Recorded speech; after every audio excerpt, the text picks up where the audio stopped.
প্রতিযোগী হিসাবে প্রস্তুত থাকবেন মোহাম্মদ সাজ্জাদ হুসাইন জামাতে হিদায়াতুল্লাহ। মঞ্চে আসছেন মোহাম্মদ ফাহাদ।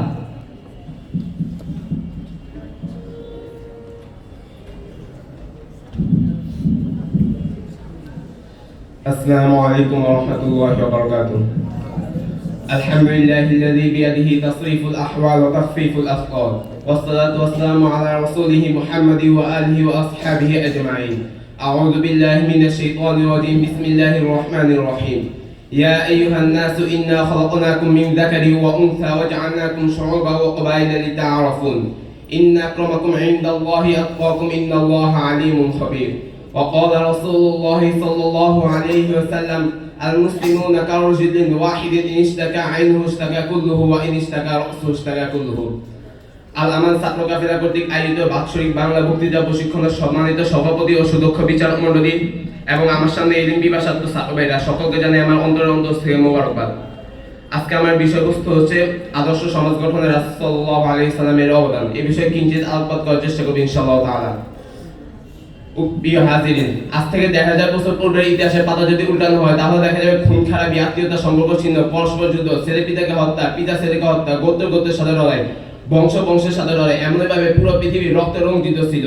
এমন সময় মহান রব্বুল আলামিন আমাদের নিকট এমন একজন মানব পাঠান যিনি সমস্ত মানবের শ্রেষ্ঠ মানব, সমস্ত নবীর শ্রেষ্ঠ নবী হযরত মুহাম্মদ সাল্লাল্লাহু আলাইহি ওয়াসাল্লাম।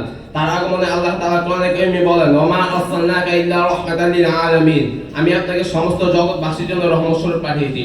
অতঃপর রাসূল সাল্লাল্লাহু আলাইহি ওয়াসাল্লাম যখন পৃথিবীতে আসলেন তখন দেখলেন ধনীরা গরিবদেরকে এই পৃথিবী থেকে বঞ্চিত করে দিতে যাচ্ছে, ধনীরা গরিবদেরকে এই পৃথিবী থেকে উঠিয়ে দিতে যাচ্ছে। রাসূল সাল্লাল্লাহু আলাইহি ওয়াসাল্লাম যখন এই বিষয়টি দেখলেন তখন তিনি খুবই দুঃখিত হলেন, কারণ ধনীরা গরিবদেরকে তাদের পারিশ্রমিক দেয় না।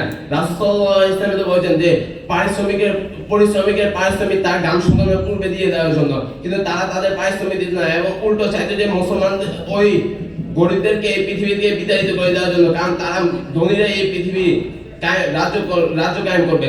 এমন সময় আল্লাহ তাআলা কোরআনে কারিমে বলেছেন, ইয়া আইয়ুহান নাসু ইন্না খালাকনাকুম মিন যাকারি ওয়া উনসা ওয়া জাআলনাকুম শুউবান ওয়া ক্বাবাইলা লিতাআরাফুন ইন্না আক্রামাকুম ইনদাল্লাহি আতকাকুম ইন্নাল্লাহা আলিমুন খাবীর। হে মানব জাতি, নিশ্চয়ই আমি তোমাদেরকে সৃষ্টি করেছি জোড়া জোড়া করে এবং তোমাদের মাঝে আমি দিয়েছি গোত্র, যাতে তোমরা একে অপরকে চিনতে পারো। এবং আমার কাছে সেই ব্যক্তি বেশি সম্মানিত যে বেশি মুত্তাকি এবং আল্লাহ ভীরু। আর আল্লাহ তাআলা তো কোরআনে কারীমে বলেছেন জোড়া জোড়া করে দিয়েছেন যাতে তোমরা নিজেরা নিজেকে চিনতে পারো। কিন্তু ওই সময় মানুষরা জোড়া জোড়া এই মনে করতো যে তারা অন্যদের বিরুদ্ধে লড়াই করবে এবং গোত্র দিয়েছে যাতে গোত্রের মধ্যে থাকে, একসাথে সবাই ঐক্যবদ্ধ হয়ে থাকে, যাতে অন্য কোনো জায়গায় হামলা হলে তারা প্রতিরোধ করতে পারে। কিন্তু ওই জায়গায় ওই গোত্রের সাথে মারামারি করতো, গোত্রের বিরুদ্ধে রাখতো। অথবা রাসূল সাল্লাল্লাহু আলাইহি ওয়াসাল্লাম যখন মুসলমানদেরকে ঐক্যবদ্ধ হয়ে থাকার জন্য বলেছেন, ঐক্যবদ্ধ করতে তখন রাসূল সাল্লাল্লাহু আলাইহি ওয়াসাল্লাম মুসলমানদের ঐক্যবদ্ধ হওয়ার তাগিদ দেওয়ার জন্য একটি হাদিস বলেন, তাহলে আল মুসলিমুনা কারাজুলিন ওয়াহিদিন ইন ইশতাকা আইনুহু ইশতাকা কুল্লুহু ওয়া ইন ইশতাকা রাসুহু ইশতাকা কুল্লুহু। অর্থাৎ হে মুসলমানরা, তোমরা হলো একটি দেহের ন্যায়, যদি তোমার চক্ষু ব্যথিত হয় তাহলে তোমার পুরো শরীর ব্যথিত হবে, আর যদি তোমার মাথা ব্যথিত হয় তাহলে তোমার পুরো শরীর ব্যথা অনুভব করবে। আর বর্তমানে আমাদের পরিস্থিতি, আমাদের শুধু দেহটা আছে, মাথাটা নাই।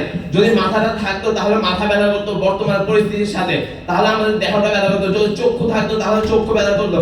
এই জিনিসগুলো আমার নাই থেকে ফিলিস্তিন থেকে আত্মশীতকে আসে তাদেরকে রক্ষা করার জন্য, লেবানন থেকে আত্মশীতকে আসে তাদেরকে রক্ষা করার জন্য, কাশ্মীরের জিলান নদী মুসলমানদের রক্তে রঞ্জিত, এবং ইরান এবং ইসরায়েলের হামলা, সব জায়গায় ইসরায়েলের হামলা, মায়ানমার থেকে মুসলমানদেরকে বিতাড়িত করা হচ্ছে, আরাকানের মুসলমানদেরকে আগুন পড়িয়ে তাদের বাস্তব পিঠা থেকে বিতাড়িত করা হচ্ছে।